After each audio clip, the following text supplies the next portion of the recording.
सुरा सेवित पाद पंकजा करे विराजत कमनीय पुस्तका विदेश पत्नी कमलासन प्रिया सरस्वती नृत्य तुवाची में सुधा.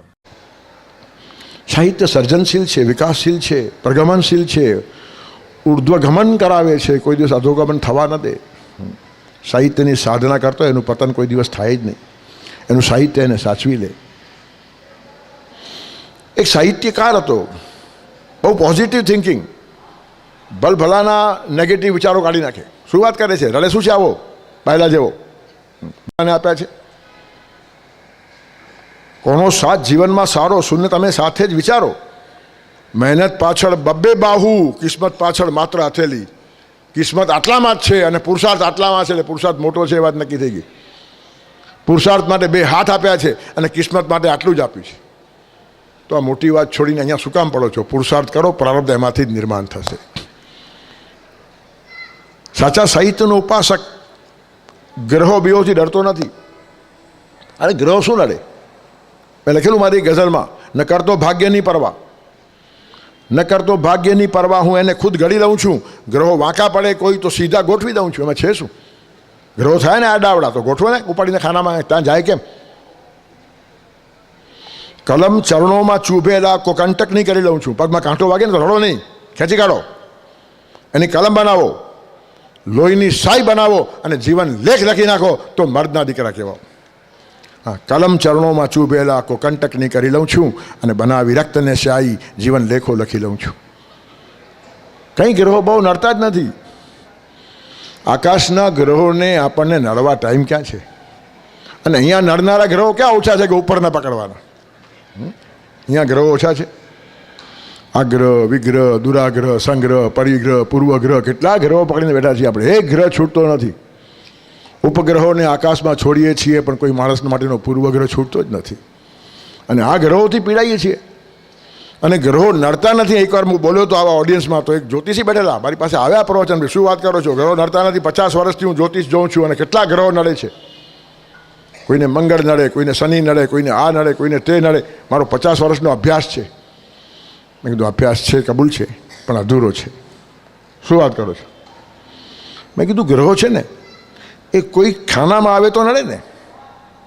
મંગળ બધાને નડતો નથી, કોઈ કેને નડે છે. એટલે જેના એક ખાનામાં આવ્યો, એ ખાનામાં કેવી રીતનો આવ્યો?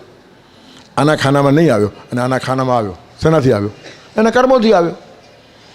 તો તમે જે કર્મો કરો છો એનું ફળ શું આવશે દેખાડવાને માટે ખાલી ગ્રહ ગોઠવાય છે. ગ્રહ ત્રાસ નથી આપતો, તમારા કર્મોથી આ ત્રાસ થવાનો છે એની ખાલી ખબર આપે છે. અને કર્મોથી ગ્રહ જો ગોઠવાતા હોય તો એવા કર્મો કરો ને. અને એટલે જ પહેલાં બુલંદીમાં શાયર કહે છે, ખુદી કો કર બુલંદ ઇતના કે હર તકદીર से पहले खुदा बंदे से खुद पूछे बता तेरी रजा क्या है. બોલ તને કયા ખાનામાં કયો ગ્રહ જોઈએ છે, મૂકી આપું. હા, આવું જીવન શીખવાડે એને ગીતે કહે. આ સાહિત્ય છે. ત્યારે કવિ અતિશય પોઝિટિવ થિંકિંગવાળો, ભલભલાને ચેતના આપે, પ્રાણ આપે, જીવન આપે. લોકો એના ઋણી થઈ જાય કે વાહ વાહ કમાલ છે, તમારા શબ્દોથી અમારામાં પ્રાણ ફૂંકાય છે. કેટલાય આપઘાત કરનારા માણસો પાછા આવતા હોય. આવું એનું જીવન. પણ એ પતિ પત્ની આમ સુખી જીવન જીવે. સાહિત્યના જીવ બંને સરસ મજાના શોખીન, પણ એમને સંતાન નહીં. અને એ પીડા કોરી ખાય. પતિને થોડી ઓછી કોરી ખાય, પત્નીને વધારે કોરી ખાય કે ભગવાને બધું આપ્યું ને એક સંતાન કેમ નહીં આપ્યું. પછી એક મોટી ઉંમરે એમને એક દીકરી થઈ, બહુ ખુશ થઈ ગયા બંને જણા. પછી એનું નામ શું પાડવાનું? તો કે સાહિત્યકારની દીકરી છે, જેવું તેવું નામ ચાલે નહીં. દુનિયામાં આજ સુધી કોઈએ નહીં પાડ્યું એવું નામ પાડવું છે. તે પુસ્તકો ફેરવ્યા કરે, સારામાં સારું નામ યુનિક હોવું જોઈએ. આજ પહેલાં કોઈએ નહીં પાડ્યું હોય. 8 દિવસ થયા, 15 દિવસ થયા, મહિનો થયો, સારું નામ મળતું નથી એને, કારણ કે બધાએ પાડેલા હોય. પછી પત્ની કહે છે જલ્દી નામ પાડો. એનું કારણ, જ્યાં સુધી નામ પાડતા નથી ત્યાં સંતાન આપણું ન કહેવાય. એના પર લેબલ લાગવું જોઈએ, સ્ટેમ્પ લાગવું. જલ્દી કરો. હવે કાંઈ ઉતાવળ કરીશ, હવે 6 દિવસમાં થઈ જશે. એટલામાં છોકરી માંદી પડી, તાવ વધતો ગયો. પત્નીને બહુ ચિંતા થઈ.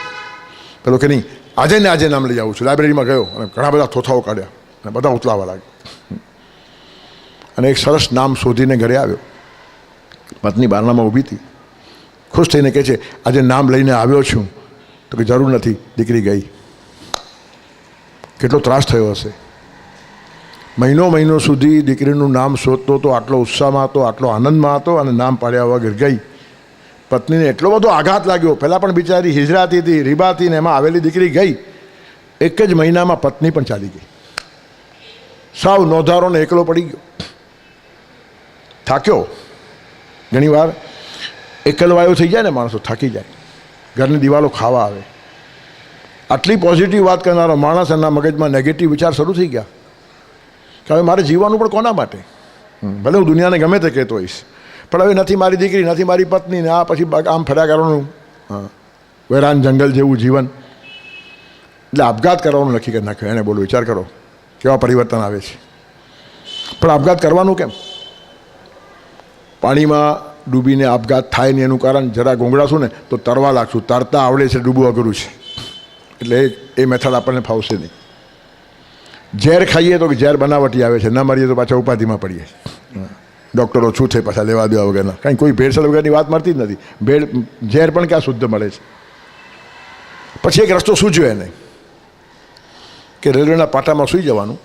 ટ્રેન આવતી હોય 5-25 કદમ દૂર હોય ત્યારે સૂઈ જવા, એટલે બ્રેક લાગે જ નહીં, અને જે થવાનું હોય તે 15 સેકન્ડમાં થઈ જાય. એક મોટું પૈડું આખું ફરી જાય, 3 ટુકડા થઈ જાય. જે ત્રાસ થાય તે 15 સેકન્ડથી વધારે નહીં, ફિનિશ્ડ. સહેલામાં સહેલો રસ્તો આપઘાતનો. આપ મુએ પીછે ડૂબ ગઈ દુનિયા. પણ સ્ટેશન ઉપર જઈને લોકો ઓળખે તો પાછા ખેંચી કાઢે, આપઘાત કરવા ના દે. રાતના જવું, અંધારામાં જવું, અને સ્ટેશનથી દૂર જવું. સ્ટેશનથી એકાદ ફરલાંગ દૂર ગયો, ટ્રેન આવવાની રાહ જોવા લાગી. ટ્રેનની લાઇટ દેખાણી, બસ હવે કૂદવું એટલે પતી ગયું. પણ જોયું તો લાઇટમાં એ કૂદવા ગયો, સામેથી બીજો એક માણસ આવતો, એ બી કૂદવા આવ્યો હતો. અને કોને ખબર એને શું થયું? તો પેલી ટ્રેન પાસે આવે તે પહેલાં કૂદકો મારીને પહેલાં માણસને પહેલી બાજુ બહાર ફેંક્યો, ને પોતે બહાર ફેંકાયો. પોતે બચી ગયો ને પહેલાંને બચાવ્યો. એટલે પહેલો ચીડાઈ ગયો કે મને શા માટે બચાવ્યો, હું તો મરવા આવ્યો હતો. ત્યારે એના પહેલાં જૂના સંસ્કાર જાગૃત થયા, તું મરવાની વાત કરે છે? અરે જીવન કેટલું ઉપયોગી છે ખબર છે? આપઘાત કરીને મરે તેના પાછળના 7 જન્મ ખરાબ થાય છે. હવે પોતે આપઘાત કરવા આવ્યો હતો, હવે સલાહ આપે છે પાછી. એનું કારણ જૂના સંસ્કારો જતા નથી.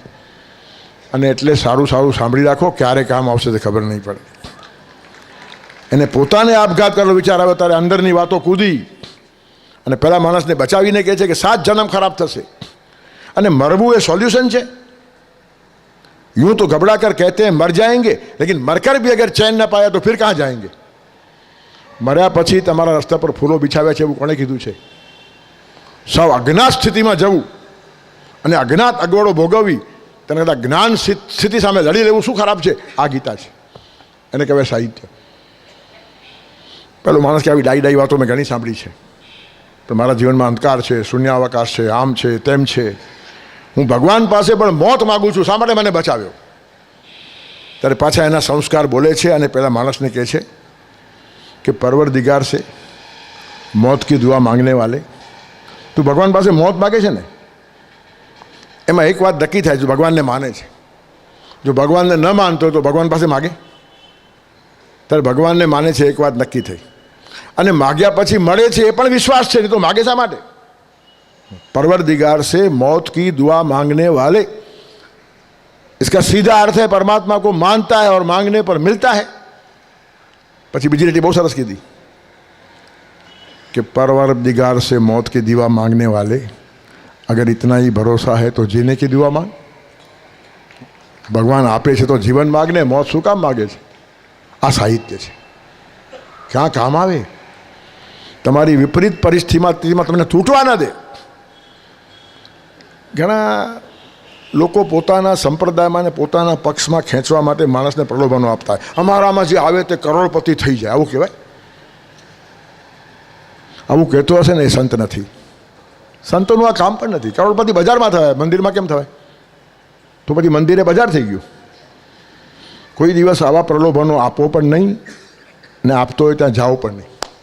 હું નથી કહેતો, કબીરજી કહે છે, લોભી ગુરુ और लालचू चेला दोनों नरक में ठेलम ठेला. પોતાના ટોળા વધારવા માટે આવું કહેવાનું? અમારામાં આવે તે કરોડપતિ, એમ કહો અમારામાં આવે તે માણસ થઈ જાય.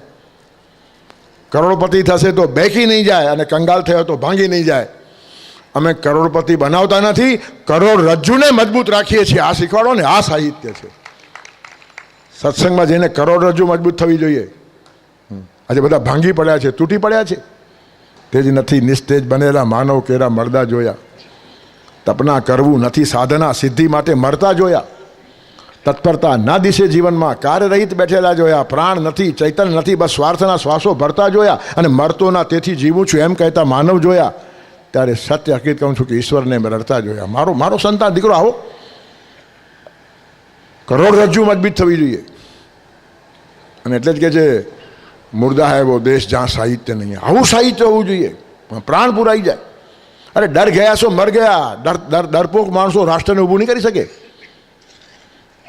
સ્વામી છાતીએ ગોળીઓ ઝીલવાની હિંમત જ્યારે એક માણસમાં આવશે ને ત્યારે તાકાત છે કોઈની કે આંખ ઊંચી કરીને પણ આપણી સામે જોઈ શકે. પણ ડર કાં તો વૈરાગ્યથી જાય છે કાં તો ભક્તિથી જાય છે. વૈરાગ્યમેવા ભયમ અને વિષ્ણોર્પદમ નિર્ભયમ.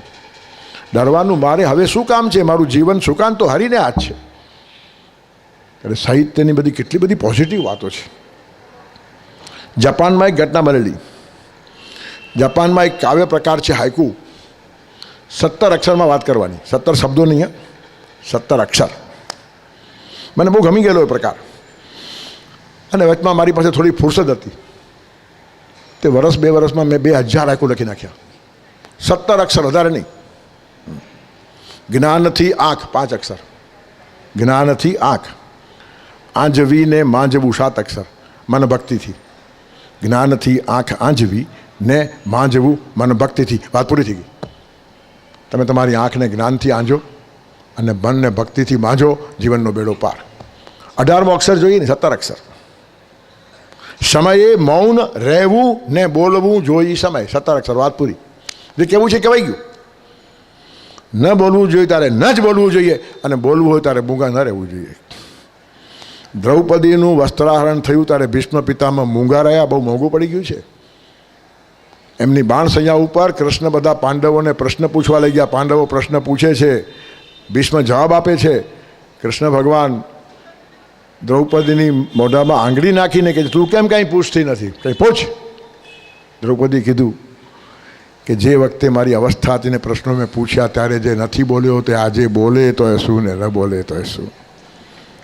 ભીષ્મ માટે આદર ને માન હોવા છતાં દુનિયા છોડીને જતી વખતે ક્યાં ભૂલ કરી છે એ ભીષ્મને પણ સમજાવ્યા વગર કૃષ્ણ રહે નહીં. હા, ત્યારે સમયે મૌન રહેવું ને બોલવું જોઈ. સમય આ બધું એ ટૂંકા 17 અક્ષરમાં વાત થઈ જાય. આ માનવ છત્રી થતી કાગડો છત્ર પ્રભુનું સાચું, એ પણ હાઇકુ જ 17 અક્ષર. જાપાનમાં તો સેંકડો મેગેઝિન્સ ખાલી હાઇકુના બહાર પડતા. અને તે વખતે કિકાકુ નામના એક શિષ્ય એક હાઇકુ લખ્યું કે પતંગિયાની 5 અક્ષર. પતંગિયાની પાંખો જો તમે કાપો 7 અક્ષર તો રાતા ફૂલો.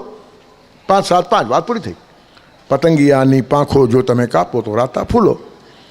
પછી હાઇકુ લઈને પોતાના ગુરુ પાસે આવ્યો, બાસો પાસે. ગુરુજી, આ હાઇકુ લખ્યું છે, કેમ લાગે છે? તો કે ફોર્મ બરાબર છે, મેટર બરાબર નથી, રચના બરાબર છે, 5 7 5 એમાં ભૂલ નથી, પણ આવું લખાય. એમાં અર્થમાં મજા નથી આવતી. તો શું શું શું ફેરફાર થાય? હું કરી આપું. ખાલી ગુરુએ જરાક હાથ ફેરવ્યો. આ ગુરુનું કામ શું તે કહું. આ જ અક્ષર લીધા એને. પતંગિયાની પાંખો જો તમે કાપો તો રાતા ફૂલો. ગુરુ કહે છે રાતા ફૂલો ને પાંખો જો તમે આપો તો પતંગિયા સાહિત્ય પાંખ આપે છે, કાપતું નથી. This is literature. કોઈના પગ ખેંચવાનું કામ સાહિત્યનું ન હોય, હાથ આપવાનું કામ સાહિત્યનું હોય. રાગદ્વેષ ને ઈર્ષ્યાથી ભરેલા માણસો શું સાહિત્યનું સર્જન કરવાના હતા? પોતે જ ઊંચા નથી આવતા, સમાજને ઊંચો શું લેશે? નિષ્ફૃહ આંખ હોવી જોઈએ. કોઈ લાલચ જેના આંખમાં નથી. અબજપતિના ઘરે જઈને બેસીને અડધો કલાક ચર્ચા કરી આવે તો પણ આંખમાં જરાય વિકાર દેખાય નહીં, મનમાં ઈચ્છા ન દેખાય કે ભગવાન કોઈક જન્મે મને આવું તો આપજે. હમણાં તો માગતો જ નથી, પણ આવું આપજે પણ ના થાય. એનું કારણ જે છે તે તું આપે છે, એમાં મારો વિકાસ છે. એમાં વિકાસ હોય તો એવું આપશે અને એમાં વિનાશ હોય તો નહીં આપે. મીરાબાઈને સાહિત્ય ખબર હતી. રામ રાખે તેમ રહીએ, ઉદ્ધવજી રામ રાખે તેમ રહીએ. આપણે ચિઠ્ઠીના ચાકર છીએ. આપણે સાહિત્યની અંદર PhD થઈએ છીએ, પણ જરાય સાહિત્ય આપણને સ્પર્શતું નથી. તેથી સાહિત્યનું કામ છે પાંખ આપવાનું, જીવન આપવાનું, દૃષ્ટિ આપવાનું, જીવન બદલવાનું, પરિવર્તન સાધવાનું, ઉત્ક્રાંતિ સાધવાનું, ઉર્ધ્વગમન કરવાનું. કેટલી વાતો સાહિત્યમાં પડેલી છે. મહેકાવાનું છે કામ સાહિત્યનું, બહેકાવાનું નથી. સાચું સાહિત્ય મહેકાવે. અને એ સાહિત્યની વ્યાખ્યા છે ભાગવતમાં, સવાગ વિસર્ગ જનતાગ વિપ્લવ, જનતાનું અગ પાપ જાણે ધોવાઈ જાય એનું નામ સાહિત્ય. તમારી હલકી વૃત્તિઓને ઉશ્કેરે એ કચરો છે, સાહિત્ય નથી. વાંચો તો ખરા એ ગ્રંથ, તમારી બધી હલકી વાસનાઓને વૃત્તિઓ નીકળી જાય, સમજી લો સાહિત્યનો ઉત્કૃષ્ટ ગ્રંથ છે. રામાયણ, મહાભારત, ભાગવત, ગીતા મૂર્ખાઓ નથી વાંચવાવાળા, બધા ડાયા લોકો છે, એને ખબર છે. ભોગો ક્ષણિક છે અને માણસને ક્ષીણ બનાવે છે. અને સંયમી માણસ જ ભોગો ભોગવે. વિલાસી માણસ દુબળો થયો, નિર્માલ્ય થયો, ભોગવવાની શક્તિ પણ નહીં રહે. ભોગો પણ એ જ માણસ ભોગવશે જેની પાસે શક્તિ છે, અને શક્તિ સંયમ વગર આવતી નથી. તેથી જીવનને મહેકાવે તે સાહિત્ય, બહેકાવે તે સાહિત્ય નહીં. શ્રેષ્ઠ સાહિત્ય સર્જન થવું જોઈએ, કટિબદ્ધ હોવો જોઈએ સાહિત્યકાર. મારે સૂતેલા દિલને જગાડવું છે, ગીત અનોખું એક ગાવું છે. મારે જાગી જવો જોઈએ. શિવાજીનું હાલરડું વાંચીને લોકો જાગી ગયા. શિવાજીને નિંદરું ના આવે, ધણાનો ડુંગરા ડોલે, માતા જીજીબાઈ ઝુલાવે. ડુંગરાઓ ડોલે છે એવી વાત પહેલી મગજમાં ભરી કાઢેલી. અને આપણે તો એવું ભરી કાઢીએ, બાબો મારો ડાયો પાટલે બેસી નાયો, પાટલો ગયો ખસી ને બાબો પડ્યો હસી, પછી જીવનમાં હસ્યા જ કરે, જે થવાનું થાય. મર્દાનગી દેખાડો, મર્દાનગી, તાકાત ઊભી થવી જોઈએ. એકવાર મને એક એવું જરા કાવ્ય મળ્યું, જરા આશા બંધાણી, કે આમાં કંઈ જોશ લાગે છે. લખ્યું તો એવું, ઊંચો કરીને ભુજદંડ એણે, શાબાશ, આને કહેવાય સાહિત્ય.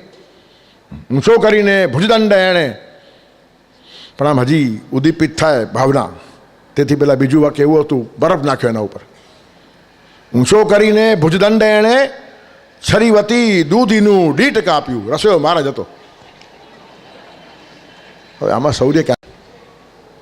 શૌર્યની ગાથાઓ, શૌર્યની કથાઓ જગાડી દે માણસને. અરે શાયર શું, પાડિયાને બેઠા કરી શકું છું, અમૃતથી હોઠ સૌના હેઠા કરી શકું છું. આ મારી સંજીવની તો ઘાયલ અમૃત છે, અમૃત છું, પાડિયાને બેઠા કરી શકું છું. આવી રીતનું એક સાહિત્ય ચેતનવંત હોવું જોઈએ. અને ગીતાએ નટસેલમાં એ બધું સાહિત્ય ભર્યું છે. દુનિયામાં પણ આવું સાહિત્ય હોવું જોઈએ. પણ તમે ગીતા વાંચતા હો તો એમાંથી પણ તમને આવા સૂત્રોના સૂત્રો મળશે. સર્વેત્ર સુખિનઃ સન્તુ, સર્વે સંતુ નિરામયા, સર્વે ભદ્રાણિ પશ્યન્તુ, મા કશ્ચિત દુઃખમ.